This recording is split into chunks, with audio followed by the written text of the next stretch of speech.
When you say foreign sponsors, what do you mean by that? And then is it impossible to even arrest that or contain that in trying to contain insecurity, especially finally decimating Boko Haram as a terrorist organization? So guys, the question many Nigerians are asking is that, does it mean that ISWA, Boko Haram and the rest of them, does it mean their activities can never be perpetually stopped in Nigeria? I mean, that is the questions people are yearning for answer. We know recently the Chief of Defense Staff made a statement that every Nigerian was like, what is this? He said they cannot trace who is funding these guys, and that is why they've not been able to stop their activities. So it means that for the fact that their fundings cannot be traced, then we are going to live with this forever in Nigeria. This is a very big blow on the part of our security agents and on Nigeria as a country, saying we can't trace these people and who is funding them, that the funding is international, and because it is international, Nigeria cannot trace those fundings. I mean, the sources of those fundings. We are talking about a country called Nigeria that was handed list of those sponsoring Boko Haram and the rest other terror groups in Nigeria by the UAE. I mean, UAE handed us, this list of people they were able to track doing all this, and asked Nigeria to act on those lists. Till today, Nigeria never acted. The Buhari's government kept telling us they will until their power came to an end. Now the Tinubu's government is there. Instead of them to go back to that list, at least start from the people who've discovered are involved. Instead of coming to tell us that you don't know who is sponsoring, and because of that, stopping them is going to be difficult. It means that we've just surrendered to these guys. So guys, the Chief of Defense Staff was equally on Arise TV and granted this interview. You need to watch. This one now is a local media. The one he granted was on Al Jazeera.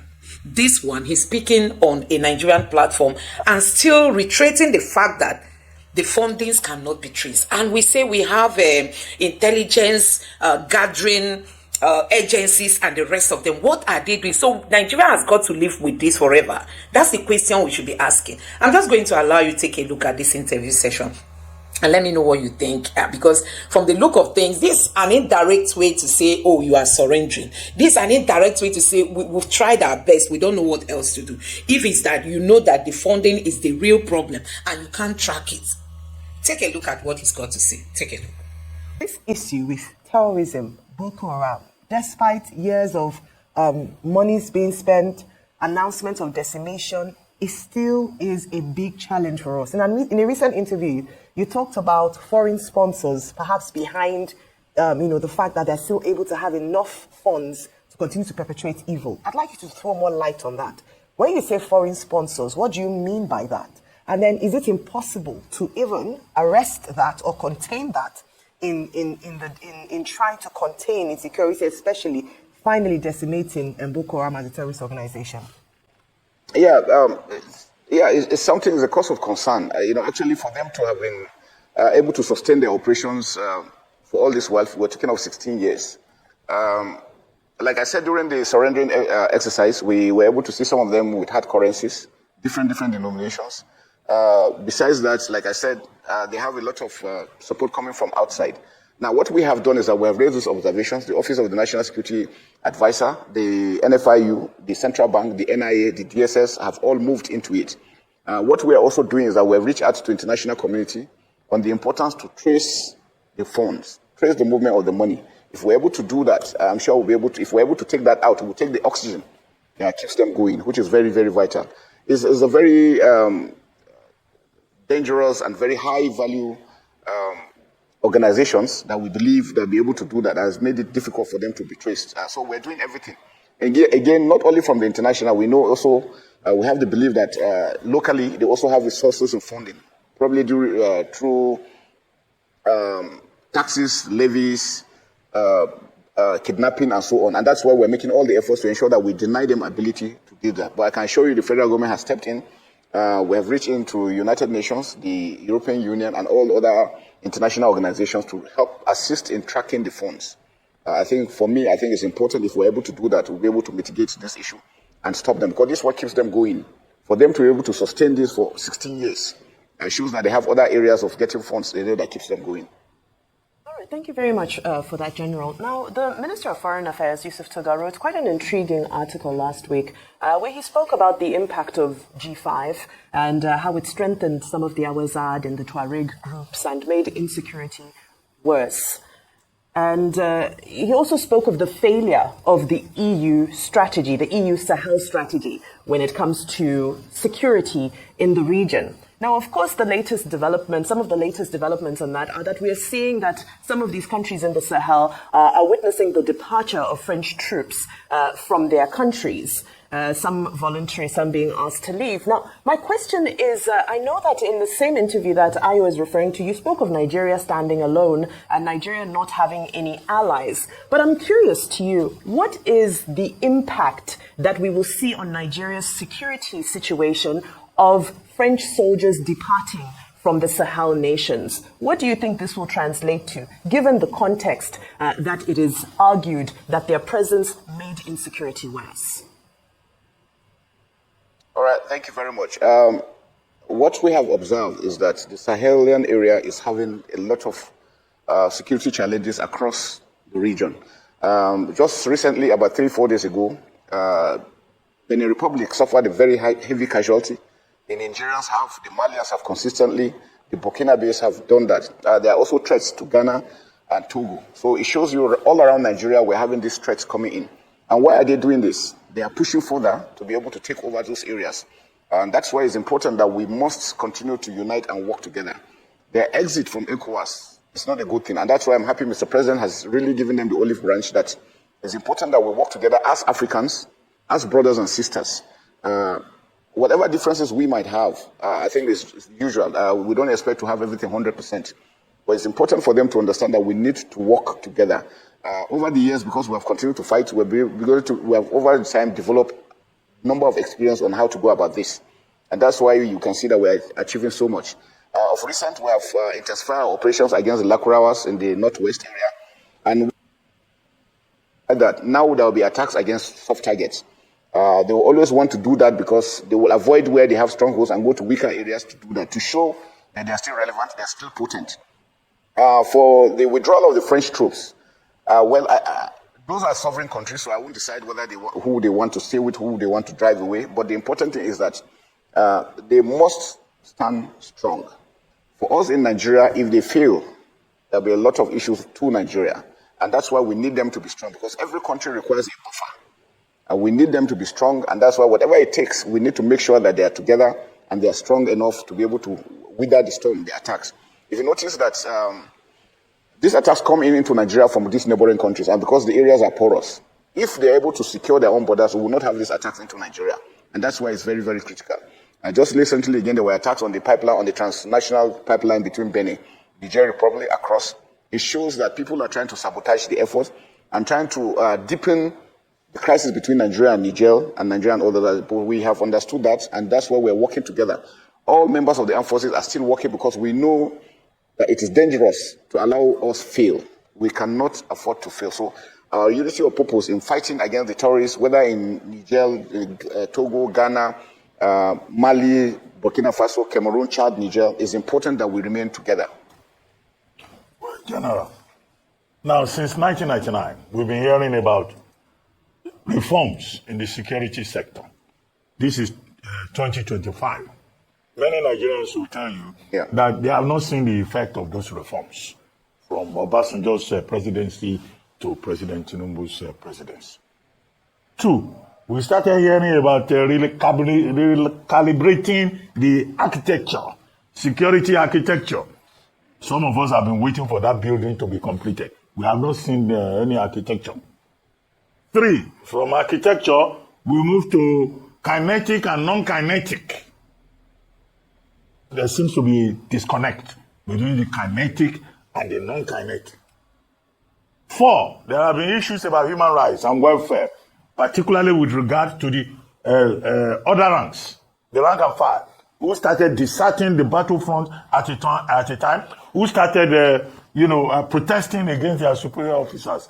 Now, what are the special challenges that the Nigerian military is facing? Where is the disconnect between the kinetic and the non-kinetic, between human rights and welfare, because it looks like this problem is still not going to go away very soon. The excuse that it is a asymmetrical warfare, we have heard that, we know that. Architecture, we have had. When are we going to begin to see very concrete results? Where is the challenge? Thank you. Thank you, Dr. Abati. I think the challenge has to do with the nature of the warfare we're dealing with. In the past, it used to be the conventional type where we are dealing with one enemy against the other. Now, we're dealing with non-state actors that are like normal citizens within the area. So it makes it extremely difficult identifying who is who. You can only tell when you see them armed. If they're not armed, they're just like any other normal human beings. And so it makes it, and because again, a lot of them also are dealing with ideology. The ideology is of the mind. And once a person believes what he's doing is right, that when he dies, he's going to heaven, he's benefiting so much, he has nothing to lose. And that's the most dangerous enemy you have to fight with. Now, there's no disconnect between the kinetic and the non-kinetic. And that's why we've always preached that it is a whole of society approach. In the beginning, we started making it look as if it was an armed forces affair, it was an armed forces war. And so measures were not put in place. Now, what the kinetic and non-kinetic has done is to bring everybody together to make that very important. We started this deliberately when we were in the northeast, and that has worked. And that's why I see the number of people that have surrendered. Now we're also adopting same. Understand that Nigeria is over 900,000 square kilometers. It is massive. A lot of ungoverned areas with a lot of forests that cross across the region. Most of these forests that you see cross from Sambisa down to Niger State, across into Benin, Chad, and all those other areas. So it is very, very critical. It is massive. So what we are doing is that we're working together with the communities. Now, for us to have a final solution, if there's anything like final, because there's never a situation where you say there is any community is crime-free, is that we must have the backings of good governance. Good governance is important because most of these societies, when we get to these communities, a lot of them don't even know anything about government. You go there, there are no roads, no water, no electricity. And as long as we have poverty and hunger, it's going to, these are areas, these are tools that they use to bring them into the fold. And that's why they recruit quite easily. I can tell you on a weekly basis, we're taking them out as many as possible. But the more you do that, the assets they get from these other countries into Nigeria, movement of small arms and light weapons into Nigeria, movement of drugs. So it's a continuous, and that's why it's important that we must work together with our neighbors. Because working with them makes sure that they block their own borders, and once they do that, these things don't get into Nigeria. So there's nothing wrong with the non-kinetic and the kinetic. It's important that we do that. Because as we are fighting, you also have to show Nigerians that those you are protecting, that you are with them and you care about them. The issue of human rights, like I said, we've had several situations. I'm sure you remember the Reuters when they said that we had this 10,000 illegal abortions. After 1.5 years of investigation, it was found that it was just complete lies. And I was expecting Reuters to come in and apologize for the word, but what did they do? Nothing. They've said nothing. They did not even respond. They didn't even find it words to even respond. After maligning a whole country. And I think that's very important. I've discussed with the Attorney General of Federation, and I think it's important that Nigeria takes up this issue. What we realize is that anytime we're making inroad, anytime we're getting successes, these international organizations take it upon themselves to try and demoralize the country, malign Nigeria, demoralize our own troops. We have refused to be demoralized, and we will not be demoralized. We will continue to work, and we will continue to secure our territory, both inside and outside. And that's why it's very, very critical. All right, thank you, sir. I have two questions for you very quickly. The first one is following up on what you said about 120,000, not during this in the previous interview, 120,000 Boko Haram members captured. The question for me is, what happens to them when they are captured? Number one, has there been any high-profile member captured that would give you valuable information to help in your fight against terrorism? That's number one. The second is, what then happens to them? Are they prosecuted, rehabilitated? What happens to them afterwards? Then the second question then would be this issue around collateral damage. Yesterday and this morning in the Daily Trust, a report has been made that some villagers in Zamfara, 17 of them civilians, have been killed by another accidental airstrike by the Navy and by the Air Force. Sorry, I'd like you to respond to that. Are you aware of that? What is the issue with that? Then that's still following. We're still reeling from what happened on Christmas Day in Sokoto State. I'd like you to respond to those two questions, please. Thank you. Yes, like I said, the enemy we're dealing with is an enemy who has no borders, and they do not care what they do. And I can tell you, it is not only on those aspects. We also have part of politics in it, part of sabotage in it. There are certain individuals that feel if they do this, they will make the country ungovernable or make it seem as if nothing is being done. And that's why they want to do everything. People are discussing with even the terrorists to make sure that they continue pushing their agenda to make Nigeria look as if it is unsafe. I can assure you that Nigeria is safe and Nigeria will continue to be safe. I'm sure you've seen the statistics of those, how a lot of foreigners and Nigerians that came in for the holiday having confidence that security is returning into Nigeria. We will continue to do that. They were not captured, they surrendered because we were able to put in measures to ensure that we deny them a lot of things, especially the oxygen, like I mentioned, getting phones, getting food, and all these things. And so a lot of them felt, and we gave them the window that if you come out, we'll take you in. And what we did is that anytime they came out, the first thing we did is that we were working together with the state government, working with the DSS, with the police, and the NIA. They were being profiled. Those ones that are really active members are kept at the side, while those, what we realized again is that not everyone that's part of it is a terrorist. Some of them were conscripted, some of them were forced, some were enslaved. So we're able to separate those aspects. And I mentioned that over 120 surrendered. Out of this number, over 60,000 were children. Now, what were the terrorists doing in the past? They used to capture communities and then force men, especially adults, to join them, whether they like it or not. If you refuse, they behead you. So you had no choice.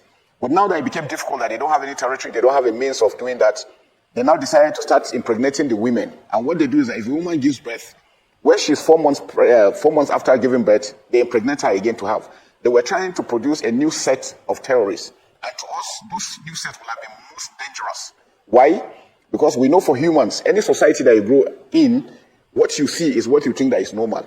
Now, those guys, those kids growing up in a society where killing is rampant, beheading, and all sorts of inhuman activities, they will not have empathy, they will not have sympathy for anything. And that's why we're happy that over 60,000 have surrendered. And they are. So we have women, the elderly, and these children that have been kept outside. Those main actors are going through the eradication, and investigation is ongoing.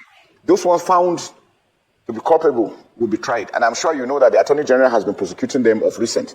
We're taking those of them that were found to be free, taking them to Operation Safe Corridor in Gombe, where they are being de-radicalized, and then giving skills, because we understand that poverty, unemployment, hunger, illiteracy, these are aspects that also aggravate this issue. So we must address them.